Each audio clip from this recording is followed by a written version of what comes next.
Magandang araw po sa inyong lahat mga kababayan at welcome back dito po sa PNR. At ito nga mga karibin natin, hinuli si Duterte. Nako, hindi convicted sa Pinas, may Interpol. Yan mga kababayan, patungkol po riyan ang ating alamin at bibigyan ng komento ngayong araw na ito. Pero bago pong lahat, kung bago ka pa lang at di pa po napag-subscribe sa ating munting channel, please don't forget to subscribe at palike na rin po ng video ito.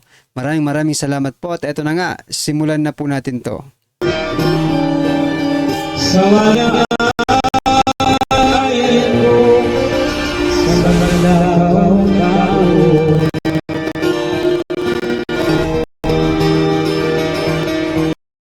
So yan mga kababayan, bago po natin muling i-play ang video ito, pasadahan po muna natin itong mga breaking news ngayong araw na ito mga kababayan.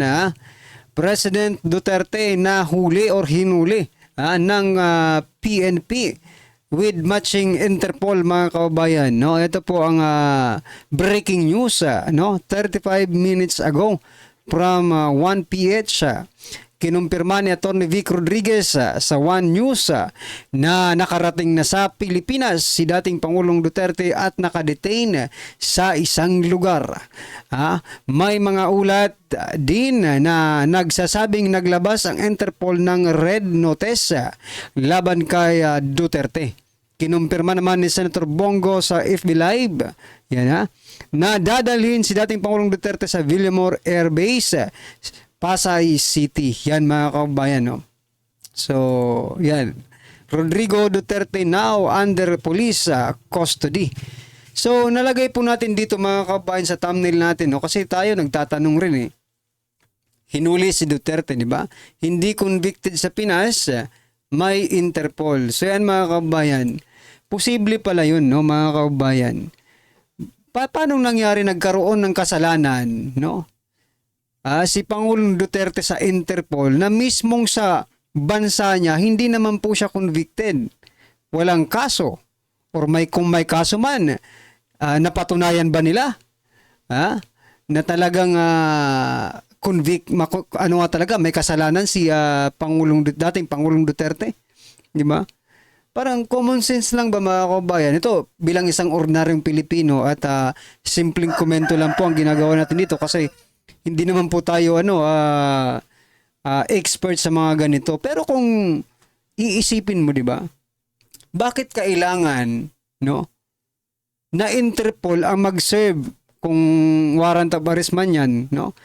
May kasalanan ba si Pangulong Duterte internationally? Kasi international police, 'di ba? Interpol. Oh.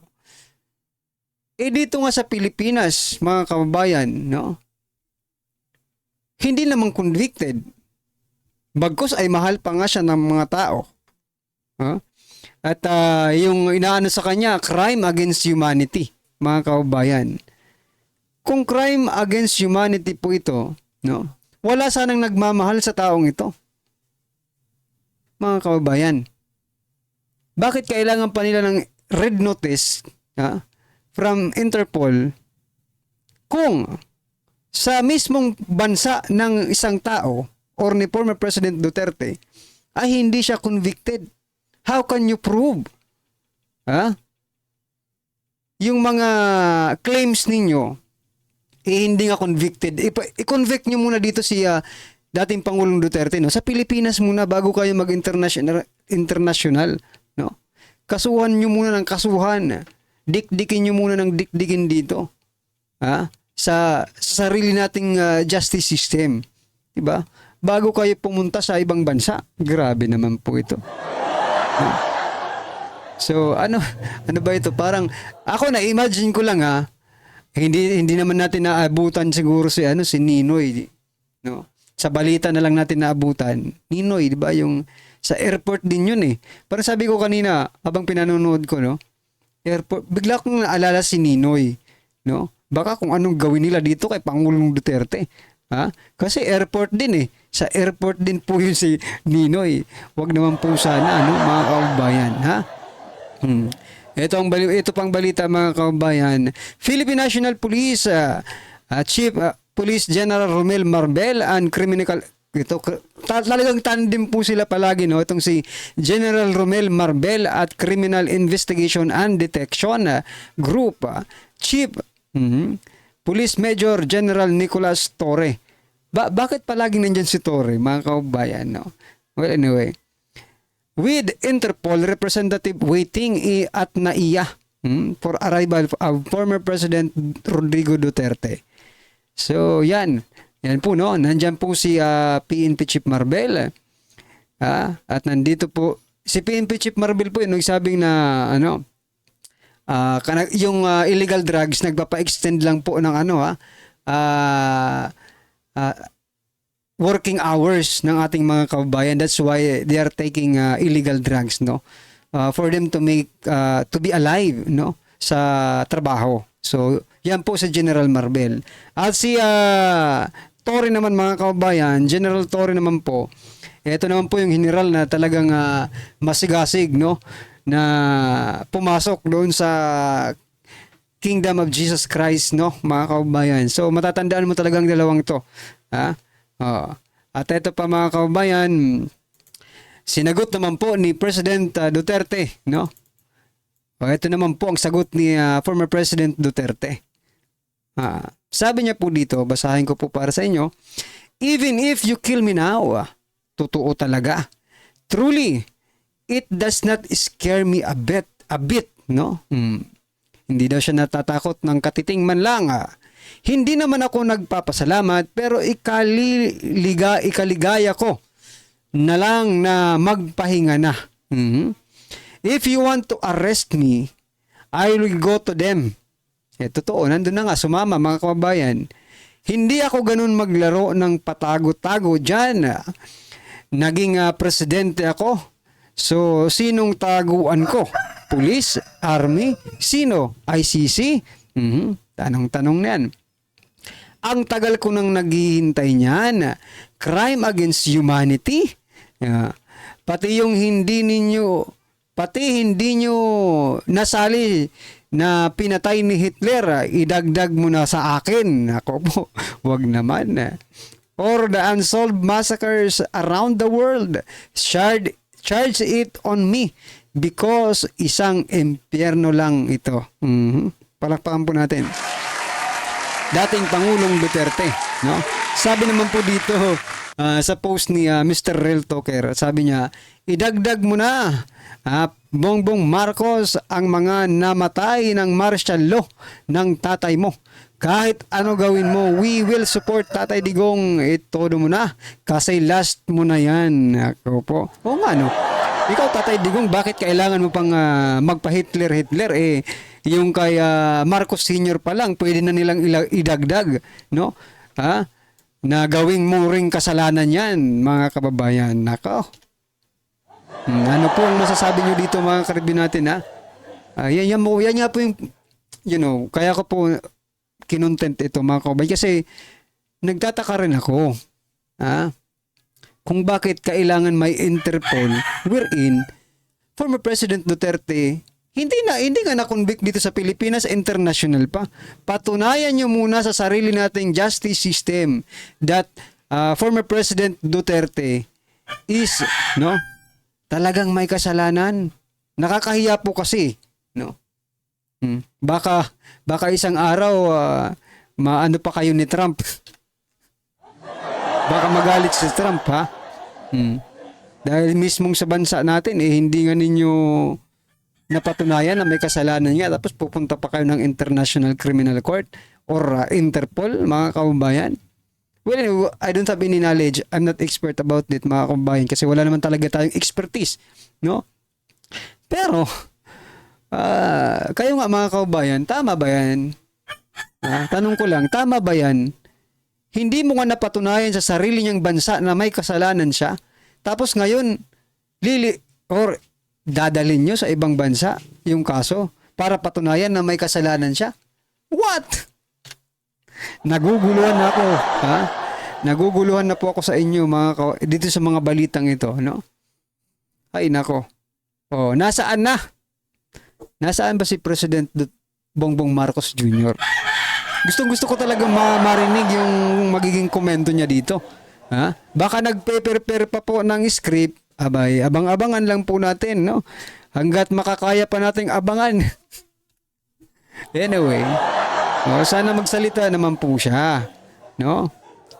About dito. Sa bagay, hindi rin po ito. Hindi rin po ito gagalaw ng mga pulis kung hindi po may kumpas ng palasyo. Siya po ang Commander-in-Chief ng ating Armed Forces, mga kabayan, no? Well, anyway, ano po ang inyong opinion dyan? Dapat ba na Interpol ang humawak kay dating Pangulong Duterte? Or parehas po tayo ng iniisip, no? Na patunayan muna nila dito sa ating bansa kung ano man yung kiniklaim nilang kasalanan ni Duterte. Crime against humanity daw, mga kaubayan. Pero kung iisipin mo, no?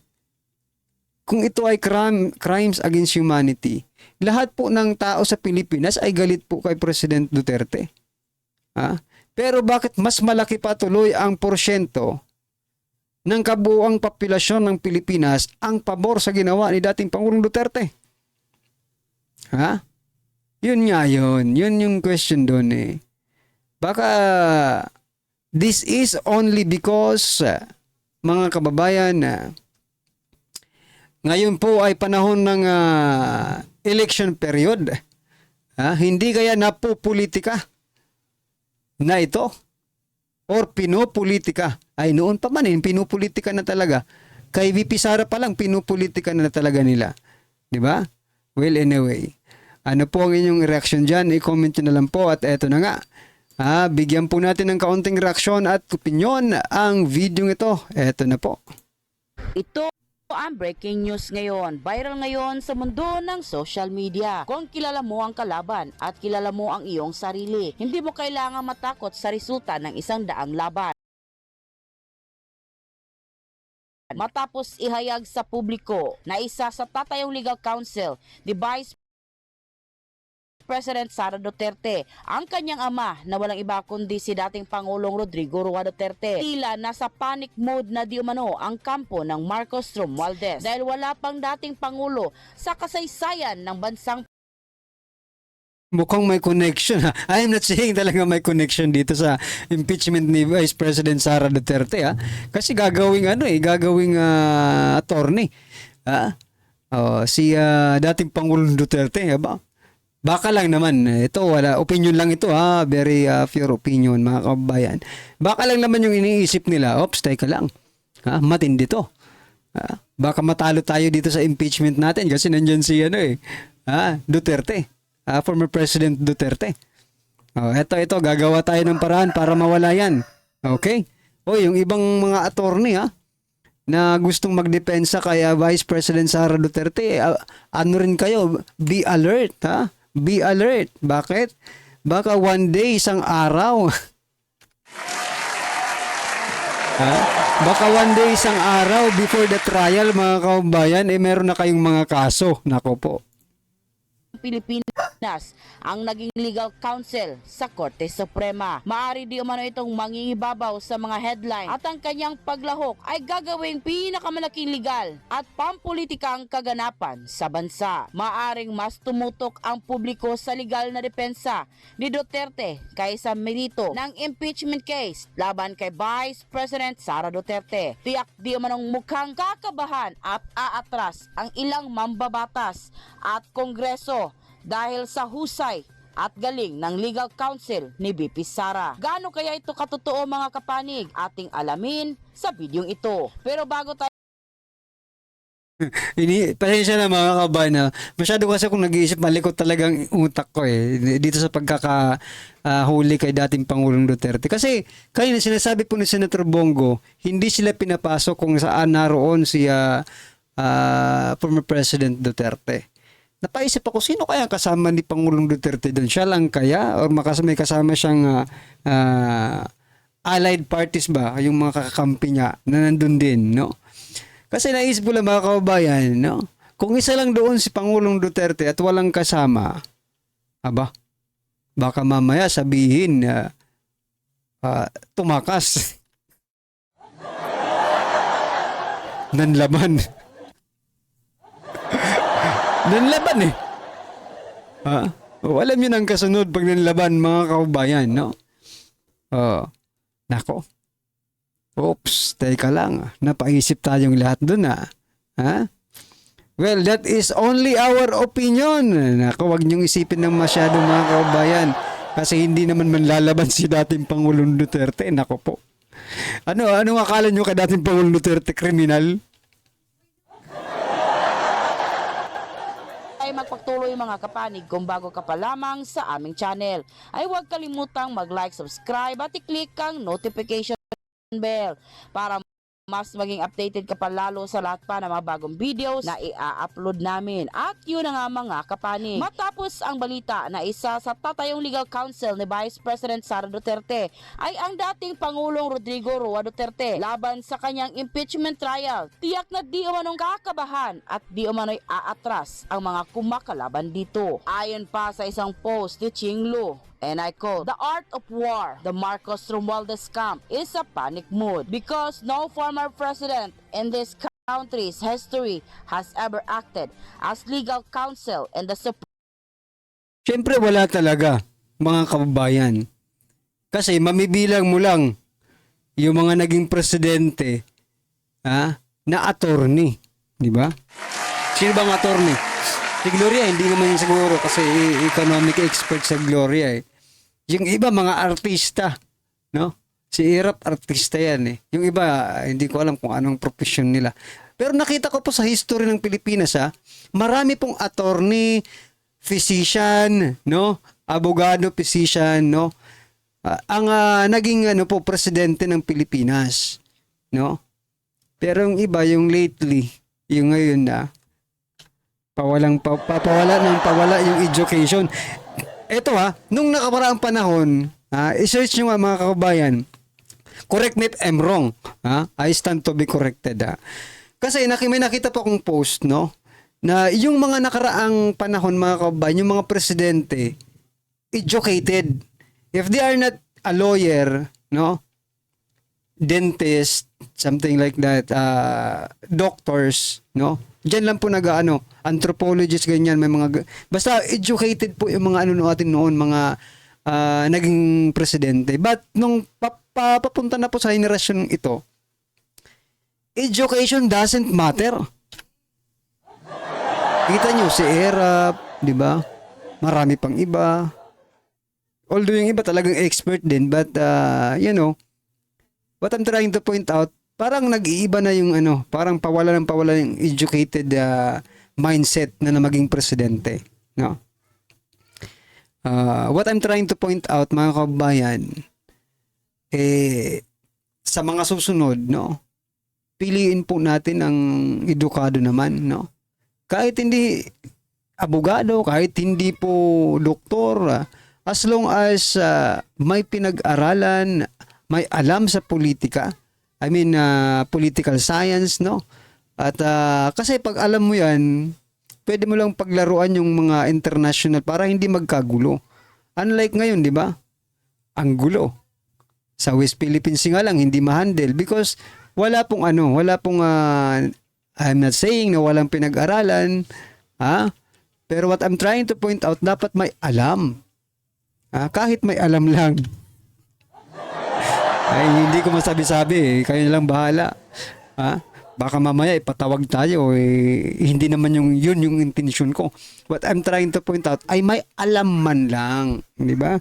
Okay mga kababayan, ano po ang inyong opinion, reaction patungkol ko sa video ito? Comment na lang po sa baba para at least alam po nating mga kababayan ang inyong opinion. Maraming salamat po at please don't forget to like the video mga kababayan. Maraming salamat po.